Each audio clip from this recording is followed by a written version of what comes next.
Сайн байцгаана уу? Та бүхэнд энэ өдрийн мэндийг хүргэе. Намайг Тэмүүлэн гэдэг. Би та бүхэнд өнөөдөр Bacardi Ginger Ale коктейл хийж үзүүлнэ. Bacardi Ginger Ale коктейлийг хийхэд ногоон нэмгээр амсрын сайн урж өгнө. Мөн ногоон нэмгээ шүүсийн шахна. Bacardi Ginger Ale коктейлд нь болохоор 2 цэм нэмэг орно. Ногоон нэмэг. Мөн Bacardi Spray 50 г.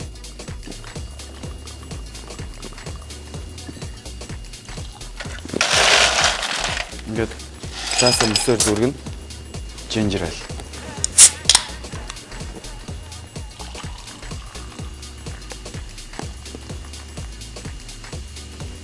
Одоо ингээд ногоон нэмбэг Bacardi White Ginger Ale сайн хавтуулж өгнө. Bacardi Ginger Ale коктейл бэлэн боллоо.